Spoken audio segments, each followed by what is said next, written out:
What's up, guys? Welcome to the channel. Seffry 365 here. Here today to talk about my EDC. Let's get it. All right. Ready? Yep.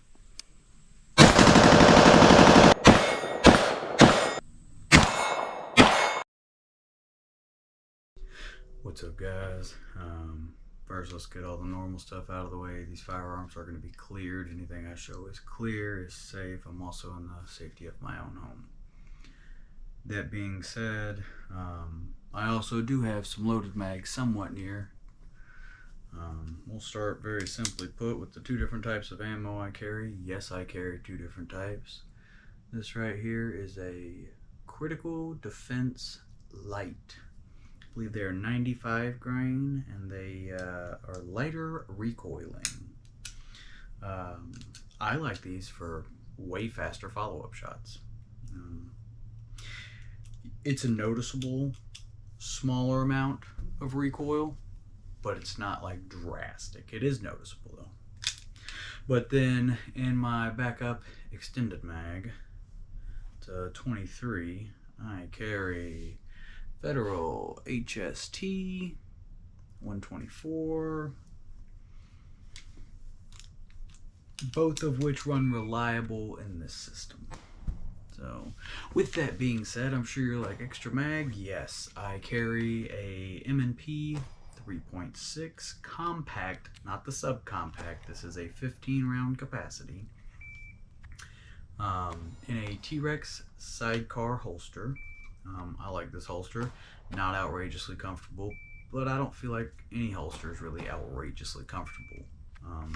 Again, everything that's right here is clear, so please calm down, guys. Clear. She's clear. Nothing in there. Don't know if you can see, but you're not going to get shot through the camera. So, but the 3.6 inch M&P compact, fantastic gun. Especially in the aspect of concealed carry. I feel like, for me at least, not too big, not too small. I don't like these little snappy micro compacts or whatever you want to call them. The Shield, a little too snappy for me. The 365, too snappy for me. Hellcat, too snappy for me. I wouldn't into any of them. They are definitely a lot more comfortable to carry, but I don't want to carry for comfort. I want to carry for protection. So the way I see it with an EDC, this isn't just protection for me, right? Obviously, I'm number one. I'm the one carrying it. But my family is why I want something decent. And also for any and everyone around. I don't want this little micro compact that you guys like to carry where y'all can hit it, 5, 6, and 7 yards. You push out to 10, 12, 15 yards and your all's group goes from yeah to where I'm like, why are you carrying this gun? If you have to take a precision shot, you're not gonna hit your precision shot with that gun if your group is this big at 15 yards. This isn't acceptable. At 15 yards, you should be able to, I feel like that's the worst it should be, and that's what, 3, maybe 4 inch, and that's still a huge group. We're rolling some B footage here of me shooting, but I'm telling you, man, I feel like this thing, it genuinely, its recoil is tameable. The trigger on these, honestly, having the hinge trigger and then going to the safety shoot trigger, night and day. I know everybody I've talked to about the original M&P didn't like the triggers, but these triggers,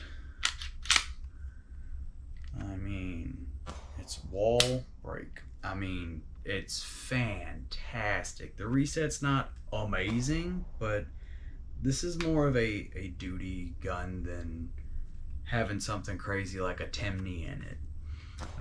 And don't get it twisted, I also do still have M&Ps that have the Apex trigger bedstand gun. Yes, I know. I really like M&P, in case you couldn't tell.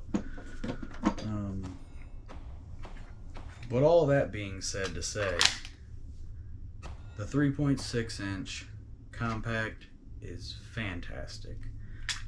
You saw what ammo I run. The only other thing on this is obviously a hollow sun. I threw a little bit of tape over their logo just because I felt like it was kind of bright and annoying. But what is this? 507C, I think is what this is. Green dot. It's got the circle dot. So was it? I think a 32 MOA circle with a 2 MOA dot. You can have either or both. I prefer both. It's just easier to spot in that case. So, but yeah, I feel like what Smith & Wesson did with this truly is just amazing. Honestly, this is one gun that I can shoot good. Hopefully right now I'm smart enough to roll in the B footage of me shooting a small group. I believe it was the size of my thumb. So hopefully you're checking that out. From there we'll move on to my bag and bag gun though. So let me grab that. So anyways, I also carry a bag. Yes. I carry it. I don't care. People call it a merce, call it a purse. Genuinely don't care. Convenience of holding my wallet. Calm down, guys. You think I'd keep a gun there? No. On the back, so that if I do need it, I'm reaching for my wallet. Haha! It's clear. Calm down. Now, normally it wouldn't be clear. I keep all sorts of miscellaneous in this. No, there's not a tourniquet. I'm not that serious about all that, but I do keep the Springfield Echelon, the full-size one, in the bag. I'm not going to talk too much about this because I safely assume that anyone who is watching my content has watched at least 5, if not 50 videos on the Springfield Echelon. As you can maybe see in my B footage, yes, I do also do some transitions with a rifle because I have this on a duty belt setup or a training belt setup, however you want to go about calling it. I don't care. But got a Hollow Sun 407K, 6 MOA, huge dot. Love it. Very small, but I like it because it's sleek. That is why I went with the smaller optic. There's no overhang. I like that. I think I've got like 1,200 rounds through these. I say these because I've had 2 of these. I actually sold a homie one. TLR one, HL, nice and bright. 30 barrel, 17 round capacity. It's got the, what do they call it? They call it a central operating group or a COG. It's like the P320, but again, it's clear. But if you put a little pressure on the trigger and squeeze, this one doesn't go off. Don't buy a 320. But decently accurate. Again, I just like having a secondary gun because everyone sees the bag and is like, he's obviously carrying a gun. Yes, I am. But this one in the bag, as you saw, did not come out of a holster. It is an unloaded firearm, or as it's referred to as Israeli carry. I don't ever anticipate having to use this one. The 3.6 that I keep on my waist is what I would anticipate having to use. However, if I go somewhere, you may be able to see I'm wearing basketball shorts. If I go somewhere and I just don't feel like trying to change because I'm comfortable, then I'm going to mess around and go, okay, well, let me grab my bag, which, boom, means I'm not going far, running up to the gas station or something. So, but genuinely, both great firearms. Both of them had pretty good triggers.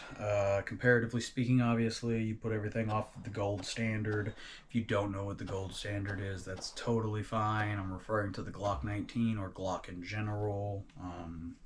I do not have a Glock 19. I do have a Glock 17, but that's for another video. Yeah, I just more so figured you guys might like to see my EDC. That little tacky bag you see came from Amazon for 15 bucks. Tactical shoulder bag, $15. I keep all my miscellaneous in it, stuff for my kid, water bottle, snack, wallet. I keep dice in here, chapstick, as you can see, knives. I got other knives in here, fire starting stuff. You never know. Somebody may need a light one day. I got a lighter. So just something to consider. Obviously, I'm not telling you have to carry a bag because I am well aware of how I look carrying the bag. Personally, I really do not care. Everyone's already goofy nowadays anyways, so what's it matter if I join in on being a little goofy? But those are just some thoughts I have. Show you my main EDC along with my backup. I appreciate you guys if you made it all the way through. Like, comment, subscribe. I would greatly appreciate it. And if you don't, I mean, whatever, right? Anyways, though, I'll leave you guys to it. Take care, and if you don't know, now you know.